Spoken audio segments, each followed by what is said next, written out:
Hello hi നമസ്തേ നമസ്കാരം. നമുക്ക് ഒരുപാട് റിക്വസ്റ്റുകൾ വരുന്ന ഒരു റെസിപ്പിയാണ് ബിരിയാണി. വളരെ സ്വാദിഷ്ടമായ ഒരു മുട്ട ബിരിയാണിയുടെ റെസിപ്പി അമ്മ നേരത്തെ ഷെയർ ചെയ്തിട്ടുണ്ട്. കാണാത്തവർ ഒന്ന് പോയി കാണണം. എന്നാൽ ഇന്ന് വളരെ വ്യത്യസ്തമായ ഒരു ചെമ്മീൻ ബിരിയാണിയുടെ റെസിപ്പിയാണ് അമ്മ കാണിക്കുന്നത് കേട്ടോ. സാധാരണ നിങ്ങൾ കാണാറുള്ള ചെമ്മീൻ ബിരിയാണി അല്ല ഇത്. ഇത് വളരെ വ്യത്യസ്തമായ ഇൻഗ്രീഡിയൻസും നമ്മുടെ നാടൻ സ്വാദുള്ള അമ്മയുടെ ഒരു കായൽ ചെമ്മീൻ കിഴി ബിരിയാണിയാണിത്. അപ്പോൾ ഞാൻ വീണ്ടും പറയേണ്ട കാര്യമില്ലല്ലോ, സബ്സ്ക്രൈബ് ചെയ്യാതെയാണ് നിങ്ങൾ ഈ വീഡിയോ കാണുന്നതെങ്കിൽ തീർച്ചയായും നമ്മുടെ ചാനൽ ഒന്ന് സബ്സ്ക്രൈബ് ചെയ്തേക്കണം. ആ റെഡ് ബട്ടൺ തന്നെ ക്ലിക്ക് ചെയ്യുക, അതിൻ്റെ സൈഡിൽ കാണുന്ന ബെല്ലൈക്കൺ കൂടി ക്ലിക്ക് ചെയ്യുക. ഒപ്പം നമ്മുടെ ഈ റെസിപ്പി ട്രൈ ചെയ്ത് നോക്കി നിങ്ങൾക്ക് ഈ വീഡിയോ കണ്ടിട്ട് ഇഷ്ടമാവുകയും ചെയ്യുകയാണെങ്കിൽ തീർച്ചയായും like, comment and share with your friends and family. All right, അപ്പോൾ അമ്മയുടെ സ്പെഷ്യൽ ചെമ്മീൻ കായൽ ലേക്ക് സൈഡ് ബിരിയാണി കണ്ടിട്ട് മടങ്ങി വരാം. ഒരു പാനിലേക്ക് ഒരു 2 ടീസ്പൂൺ വെളിച്ചെണ്ണ ഞാൻ ചേർത്ത് കൊടുക്കുകയാണ്. എണ്ണ നന്നായിട്ട് ചൂടായിട്ട് വന്നാൽ 1 ടീസ്പൂൺ കടുകിട്ട് നന്നായിട്ടൊന്ന് പൊട്ടിച്ചെടുക്കാം. ഒരു തണ്ട് കറിവേപ്പില കൂടി ചേർക്കാം. കൂട്ടത്തിൽ ഒരു 2 വറ്റൽമുളക് കൂടി ചേർക്കാം. ഇതിനെ നമുക്കങ്ങ് മാറ്റി വെക്കാം. വീണ്ടും അതേ പാനിലേക്ക് 1 ടീസ്പൂൺ വെളിച്ചെണ്ണ ചേർത്ത് കൊടുക്കാം. എണ്ണ നന്നായിട്ട് ചൂടായി വന്നാൽ അതിലേക്ക് ഒരു 10 സ്പ്ലിറ്റ് ആക്കിയ കാഷ്യൂനട്ട് ചേർത്ത് കൊടുക്കാം. ഒരു പകുതി മൂപ്പായി കഴിഞ്ഞാൽ അതിലോട്ട് ഒരു 8-10 കിസ്മിസ് കൂടി ചേർത്ത് കൊടുക്കാം. അപ്പോൾ നന്നായിട്ട് മൂത്ത് കഴിഞ്ഞാൽ ഇത് നമുക്കങ്ങ് ഒരു ബൗളിലേക്ക് മാറ്റി വെക്കാം. ഇനി അതേ പാനിലേക്ക് വീണ്ടും ഒരു 1/4 കപ്പ് വെളിച്ചെണ്ണ ഒഴിച്ചു കൊടുക്കാം. ബിരിയാണിക്ക് ആവശ്യമായിട്ടുള്ള സവോള ഒന്ന് നന്നായിട്ട് വറുത്തെടുക്കണം. എണ്ണ നന്നായി ചൂടായി വന്നു കഴിഞ്ഞാൽ അതിലോട്ട് ഒരു 2 സവോള വളരെ തിന്നായിട്ട് അരിഞ്ഞതാണ്, അതും കൂടി ചേർത്ത് കൊടുക്കാം. ഒരു മീഡിയം ഫ്ലെയിമിൽ വെച്ച് നല്ല ഒരു ഗോൾഡൻ കളർ ആകുന്നതും വരെ നമുക്കിതൊന്ന് വറുത്തെടുക്കണം. ഒരു നുള്ള് പഞ്ചസാര കൂടി ചേർത്ത് കൊടുക്കാം. അപ്പോൾ പെട്ടെന്ന് തന്നെ അത് കാരമലൈസ്ഡ് ആയി കിട്ടും. ഇത്രയും മതി. ഇതിന് ഇരുന്ന് കുറച്ചും കൂടി മൂപ്പെത്തും. അതുകൊണ്ട് ഈ ഒരു സമയത്ത് നമുക്കിതങ്ങ് കോരി ഒരു ബൗളിലേക്ക് ഇതുപോലെ മാറ്റി വെക്കാം. ഇനി അതേ പാനിലേക്ക് ഉള്ളി വറുത്ത അതേ ഓയിൽ തന്നെയാണ് ഒരു 2 ടേബിൾ സ്പൂൺ ഞാൻ ചേർത്ത് കൊടുക്കുന്നുണ്ട്. എണ്ണ നന്നായിട്ട് ചൂടായി വന്നാൽ ഒരു വലിയ ടൊമാറ്റോ ചെറുതായി ചോപ്പ് ചെയ്തതാണ്, അതുകൂടി ചേർത്ത് കൊടുക്കാം. ചെറിയ ടൊമാറ്റോ ഒക്കെ ആണെങ്കിൽ ഒരു 2 എണ്ണം എടുക്കാം കേട്ടോ. എണ്ണയിൽ നന്നായിട്ടൊന്ന് വഴറ്റിയെടുക്കണം. 2-3 കറിവേപ്പില കൂടി ചേർത്ത് കൊടുക്കാം. ഈ ഒരു ബിരിയാണിയിൽ മല്ലിയിലയോ പുതിനയിലയോ ഒന്നും ഞാൻ ഉപയോഗിക്കുന്നില്ല കേട്ടോ. ഒരു 1/2 ടീസ്പൂൺ വെളുത്തുള്ളി ചതച്ചത് കൂടി ചേർത്ത് കൊടുക്കാം. നന്നായിട്ടങ്ങ് വഴറ്റാം. പച്ചമണമൊക്കെ മാറുന്നിടം വരെ ഒന്ന് വഴറ്റിയെടുക്കണം. ഇതിപ്പോൾ കാശ്മീരി ചില്ലിയും സാദാ മുളക് പൊടിയും കൂടെ മിക്സാക്കി വെച്ചിരിക്കുന്നതാണ്. അതിൽ നിന്നും ഒരു 1/4 ടീസ്പൂൺ മുളക് പൊടി ഇതിലേക്ക് ചേർത്ത് കൊടുക്കാം. എല്ലാം കൂടി നന്നായിട്ടങ്ങ് വഴറ്റിയെടുക്കാം. ഇനി ഇതിനാവശ്യമായിട്ടുള്ള കുറച്ച് ഉപ്പും കൂടി ചേർത്ത് കൊടുക്കാം. ടൊമാറ്റോയുടെ കഷ്ണങ്ങളൊക്കെ നന്നായിട്ട് വെന്ത് അതിലെ വെള്ളമൊക്കെ ഒന്ന് പോയി നല്ലൊരു തിക്ക് പേസ്റ്റായിട്ടാണ് നമുക്ക് കിട്ടേണ്ടത്. കണ്ടില്ലേ, ഇപ്പം നല്ലൊരു തിക്കായിട്ടുള്ളൊരു പേസ്റ്റ് റെഡി ആയിട്ടുണ്ട്. ഇതിനി നമുക്കൊരു ബൗളിലേക്ക് അങ്ങ് മാറ്റി വെക്കാം. ഇനി അരി നമുക്കൊന്ന് വേവിച്ചെടുക്കണം. അതിനായിട്ട് ഒരു 2 കപ്പ് ലോങ് ഗ്രെയിൻ ബസ്മതി റൈസാണ് ഞാൻ എടുത്തിട്ടുള്ളത്. ഇത് നന്നായിട്ട് കഴുകിയെടുത്ത ശേഷം 1/2 മണിക്കൂർ വെള്ളത്തിൽ കുതിരാനായിട്ട് വെച്ചിരുന്നതാണ്. അപ്പോൾ 2 കപ്പ് അരിക്ക് 5 കപ്പ് വെള്ളമാണ് അരി വേവാനായിട്ട് എടുത്തിട്ടുള്ളത്. ചോറിന് ആവശ്യമായിട്ടുള്ള ഉപ്പും കൂടി ചേർക്കാം. വെള്ളം നന്നായിട്ട് വെട്ടി തിളയ്ക്കണം. ഈ അരിയിലോട്ട് നമ്മൾ ഉള്ളി വറുത്ത അതേ വെളിച്ചെണ്ണ 1 ടീസ്പൂണ് ചേർത്ത് കൊടുക്കാം. ഇനി ഈ വെള്ളത്തിലേക്ക് ബിരിയാണിക്ക് ആവശ്യമായിട്ടുള്ള മസാലകൾ ചേർക്കാം. ചെറിയ ഒരു 4 ബേ ലീഫ് എടുത്തിട്ടുണ്ട് ഈ ഒരു സൈസിൽ. ഒരു കഷ്ണം കറുവാപ്പട്ട, ഒരു കഷ്ണം ജാതിപത്രി, ഒരു പകുതി തക്കോലം എടുത്തിട്ടുണ്ട്, ഒരു 4-5 ഗ്രാമ്പൂ, ഒരു 3-4 ഏലക്ക, പിന്നെ ഒരു 6-7 മുഴുവനായിട്ടുള്ള കുരുമുളക്. ഇത്രയുമാണ് മസാല ഞാൻ എടുത്തിട്ടുള്ളത്. ഈ മസാല നമുക്ക് വെള്ളത്തിലേക്ക് ചേർത്ത് കൊടുക്കാം. ഒരു 1/2 ടീസ്പൂൺ ഉപ്പും കൂടി ഞാൻ ചേർത്ത് കൊടുക്കുകയാണ്. അപ്പോൾ മൊത്തത്തിൽ ഇപ്പം 1 ടീസ്പൂൺ ഉപ്പ് ചേർത്തിട്ടുണ്ട്. ഇനി ഈ വെള്ളമൊക്കെ നന്നായിട്ട് വെട്ടി തിളച്ച് വരട്ടെ. വെള്ളം നന്നായിട്ട് വെട്ടി തിളച്ചിട്ടുണ്ട്. ഇനി ഈ 2 കപ്പ് അരി നമുക്കതിലേക്ക് ചേർത്ത് കൊടുക്കാം. ഒന്നങ്ങ് ഇളക്കി യോജിപ്പിക്കാം. അപ്പം നമുക്കിതൊന്ന് അടച്ചു വെച്ചിട്ട് വേണം വേവിക്കാനായിട്ട്. ഒരു ലോ ടു മീഡിയം ഫ്ലെയിമിൽ വെച്ച് കറക്റ്റ് ഒരു 10 മിനിറ്റ് ആണ് ഞാൻ വെക്കുന്നത്. ആ ഒരു സമയം കൊണ്ട് നമ്മുടെ ഈ അരി വെന്ത് കിട്ടും.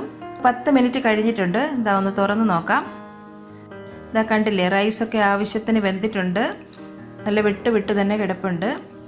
ബേ ലീഫൊക്കെ നമുക്ക് വേണമെങ്കിൽ ഇതിൽ നിന്നങ്ങ് എടുത്ത് മാറ്റാം. ഇനി ഈ അരിയിലേക്ക് നമ്മൾ ആദ്യം കടുക് താളിച്ച് വെച്ചതിൽ നിന്ന് ഒരു 2 ടീസ്പൂൺ ഇതിലേക്ക് ചേർത്ത് കൊടുക്കാം. ഇനി ചില്ലി ഓയിലാണ് കേട്ടോ. നമ്മുടെ കാശ്മീരി ചില്ലി ഒരു ടേബിൾ സ്പൂൺ വെളിച്ചെണ്ണയിൽ ഒന്ന് ചാലിച്ച് വെച്ചിരിക്കുന്നതാണ്. ഇതിൽ നിന്ന് ഒരു 3 ടീസ്പൂൺ ഇതിലേക്ക് ഞാൻ ചേർത്ത് കൊടുക്കുന്നുണ്ട്. എല്ലാം കൂടി ഒന്ന് മിക്സ് ആക്കി എടുക്കണം. ഞാനിതൊക്കെ ചെയ്യുന്നത് വെച്ചാൽ ഈ റൈസിന് നല്ലൊരു ഫ്ലേവറാണ് ഇതൊക്കെ ചെയ്യുമ്പോൾ കേട്ടോ. ആ വെളിച്ചെണ്ണയുടെ ഒരു ടേസ്റ്റും. ഈ ഒരു സ്റ്റെപ്പൊന്നും നിങ്ങൾ സ്കിപ്പാക്കരുത്. ഈ ഒരു ബിരിയാണിയുടെ ഒരു സ്പെഷ്യൽ ടേസ്റ്റാണ് ഇതൊക്കെ കേട്ടോ. ഈ ഒരു അരി ഇനി കൂടുതൽ വെന്ത് പോകാതിരിക്കാനായിട്ട് ഈ പാനിൽ നിന്ന് ഞാനിത് എടുത്തിട്ട് ഒരു വലിയ പ്ലേറ്റിലേക്ക് സ്പ്രെഡ് ആക്കി വെക്കുകയാണ്. അല്ലെങ്കിൽ ആ പാനിൻ്റെ ചൂടിലിരുന്നിട്ട് ആ ചോറ് പിന്നെ കൂടുതൽ വെന്ത് പോകും.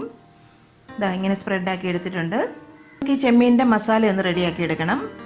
അതേ പാനിലേക്ക് ഉള്ളി വറുത്ത ആ വെളിച്ചെണ്ണയിൽ നിന്ന് ഒരു 3-4 ടേബിൾ സ്പൂൺ എണ്ണ ചേർത്ത് കൊടുക്കാം. എണ്ണ നന്നായിട്ട് ചൂടായാൽ 1/2 ടീസ്പൂൺ കടുക് ഇട്ടൊന്ന് പൊട്ടിക്കാം. കടുക് നന്നായിട്ട് പൊട്ടിയാൽ ഒരു തണ്ട് കറിവേപ്പില ചേർത്ത് കൊടുക്കാം. 1/4 ടീസ്പൂൺ ഉലുവ പച്ചയ്ക്ക് പൊടിച്ചതാണ്, അതുകൂടി ചേർക്കാം. ആ ഉലുവയൊക്കെ ഒന്ന് മൂത്ത് ഒന്ന് നല്ല മണം വന്നു കഴിഞ്ഞാൽ 1 ടീസ്പൂൺ വെളുത്തുള്ളി ചതച്ചത് കൂടി ചേർക്കാം. 1/2 ടീസ്പൂൺ ഇഞ്ചിയുടെ പേസ്റ്റാണ്, അതും കൂടി ഇതിലേക്ക് ചേർത്ത് കൊടുക്കാം. ആ പച്ചമണമൊക്കെ മാറുന്നിടം വരെ നന്നായിട്ടൊന്ന് വഴറ്റിയെടുക്കണം. ഇനി അതിലോട്ട് ഒരു 15 ചെറിയ ഉള്ളി നീളത്തിൽ അരിഞ്ഞതാണ്, അതുകൂടി ചേർത്ത് കൊടുക്കാം. ഉള്ളി വെള്ളാനായിട്ടുള്ള ഉപ്പും കൂടി നമുക്ക് ചേർത്ത് കൊടുക്കാം.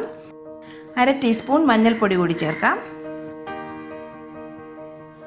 ഉള്ളിയൊക്കെ നന്നായിട്ട് വഴണ്ടി വരണം. ഉള്ളി നന്നായിട്ട് വഴണ്ടി കഴിഞ്ഞാൽ ഒരു 1.5 ടീസ്പൂൺ മുളക് പൊടി അതുകൂടി ചേർത്ത് കൊടുക്കാം. വീണ്ടും ഒന്നങ്ങ് വഴറ്റാം.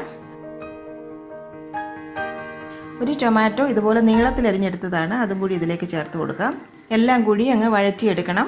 ടൊമാറ്റോ ഒക്കെ ഒന്ന് വാടിയാൽ മതി, കൂടുതൽ അങ്ങ് വെന്തുടഞ്ഞു പോകണ്ട. അത് കഷ്ണങ്ങളായിട്ട് തന്നെ അത് കിടക്കണം. ഇനി അതിലോട്ട് തയ്യാറാക്കി വെച്ചിരിക്കുന്ന ആ ടൊമാറ്റോയുടെ പേസ്റ്റ് ഉണ്ടല്ലോ, അതുകൂടി ചേർത്ത് കൊടുക്കാം. എല്ലാം കൂടി അങ്ങ് വഴറ്റണം. ഇനി അതിലോട്ട് ഒരു 600 ഗ്രാം ചെമ്മീനാണ്, നന്നായിട്ട് കഴുകി വൃത്തിയാക്കി എടുത്തിട്ടുള്ളതാണ്, ഡീവൈൻ ചെയ്തെടുത്തതാണ്, അതുകൂടി ചേർത്ത് കൊടുക്കാം. കുട്ടനാടൻ ചെമ്മീൻ ഉലർത്തെന്ന് പറഞ്ഞ് നേരത്തെ ഒരു റെസിപ്പി ഞാൻ അപ്ലോഡ് ചെയ്തിട്ടുണ്ട്. അതിൽ ഡീവൈൻ ചെയ്യുന്ന രീതിയൊക്കെ ഞാൻ ക്ലിയറായിട്ട് പറഞ്ഞു തന്നിട്ടുണ്ട്. വീഡിയോ കാണാത്തവർ ഒന്ന് കണ്ടു നോക്കണം. എല്ലാം കൂടി ഒന്ന് ഇളക്കി യോജിപ്പിക്കാം. കുറച്ച് ഉപ്പ് കൂടി ചേർത്ത് കൊടുക്കാം. ഇതൊരു 5 കഷ്ണം കുടംപുളിയാണ്. അത് ഞാൻ ചെറുതായിട്ട് അരിഞ്ഞ് ചൂടുവെള്ളത്തിലൊന്ന് സോക്ക് ചെയ്യാൻ വെച്ചിരുന്നതാണ്. ഇനി അതിൻ്റെ വെള്ളം മാത്രം ഒന്ന് പിഴിഞ്ഞിട്ട് ഇതിലേക്ക് നമുക്ക് ചേർത്ത് കൊടുക്കാം.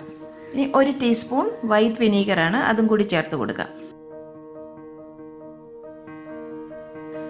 ഇനി പുളിയും ഉപ്പും ഒക്കെ ഞാനൊന്ന് നോക്കട്ടെ. എല്ലാം പെർഫെക്റ്റ് ആണ് കേട്ടോ.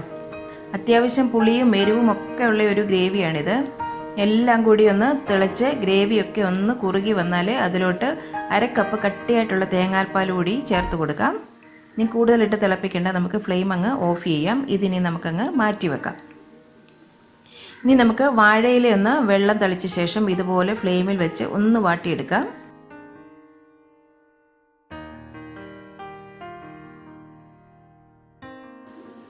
അതിനുശേഷം ഇതുപോലെ ഒരു ഇലയുടെ നടുക്കായിട്ട് ഒരു 2 ഇല ഇതുപോലെ അങ്ങ് വെച്ച് കൊടുക്കാം, അല്ലെങ്കിൽ അതിൻ്റെ അടിവശം പൊട്ടിപ്പോകാനുള്ള ചാൻസ് ഉണ്ട്.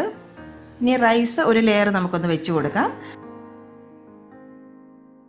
അതിൻ്റെ പുറത്തായിട്ട് കുറച്ച് വറുത്ത ഉള്ളി, ചെമ്മീൻ്റെ മസാല ഒരു 3-4 ടേബിൾ സ്പൂണ് ഒന്ന് ലെയർ ചെയ്യാം.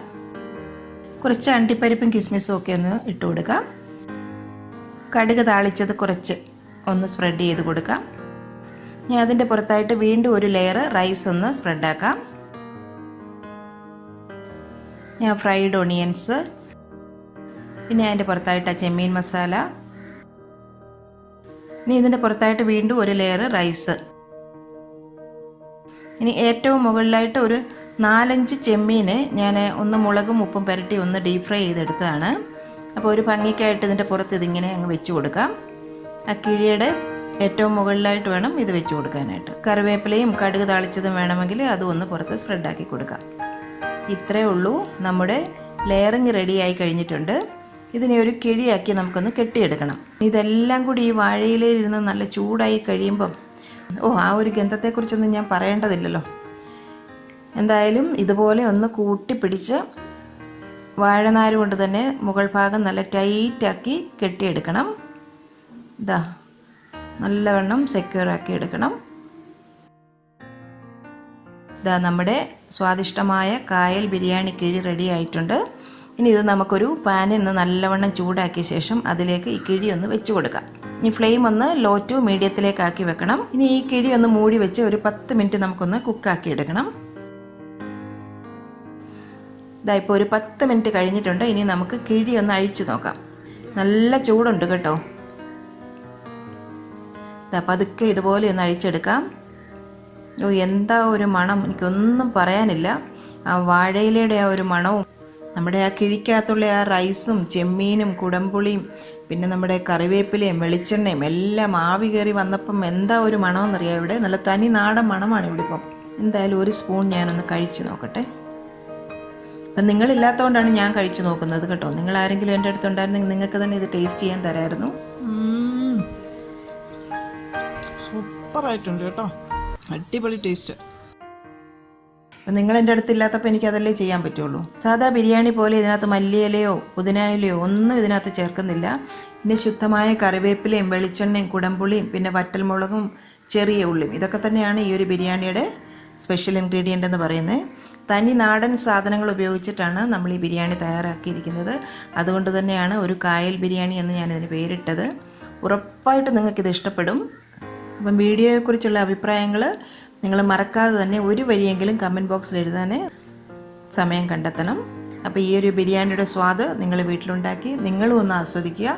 അതിനുശേഷം നിങ്ങളുടെ സിൻസിയറായിട്ടുള്ള ഫീഡ്ബാക്ക് കമൻറ്റ് ബോക്സിൽ കൂടി ഞങ്ങളെ അറിയിക്കുക. അത് വായിക്കുമ്പോഴാണ് ഞങ്ങൾക്ക് ഏറ്റവും സന്തോഷം.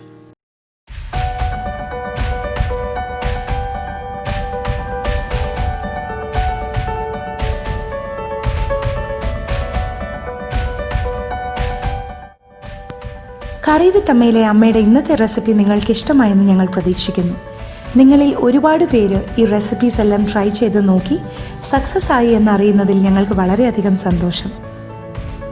നിങ്ങൾ ആഗ്രഹിക്കുന്ന ഏതെങ്കിലും റെസിപ്പി അമ്മ വഴി കാണാൻ നിങ്ങൾക്ക് താല്പര്യമുണ്ടെങ്കിൽ ഞങ്ങളെ തീർച്ചയായും ഫീഡ്ബാക്സ് വഴി അറിയിക്കണം. ഞങ്ങൾ അത് ഞങ്ങളുടെ റെസിപ്പീസിൽ ഇൻക്ലൂഡ് ചെയ്യുന്നതായിരിക്കും. ഞങ്ങളുടെ റെസിപ്പീസ് ട്രൈ ചെയ്ത് നോക്കി നിങ്ങൾക്ക് ഇഷ്ടമാവുകയാണെങ്കിൽ തീർച്ചയായും വീഡിയോസ് ലൈക്ക് ചെയ്ത് ഷെയർ ചെയ്ത് ഞങ്ങളെ സപ്പോർട്ട് ചെയ്യണം. തുടർന്നും നിങ്ങളുടെ സപ്പോർട്ട് ഞങ്ങൾ പ്രതീക്ഷിക്കുന്നു. വീണ്ടും മറ്റൊരു റെസിപ്പിയുമായി വരുന്നവരെ നന്ദി. Good bye.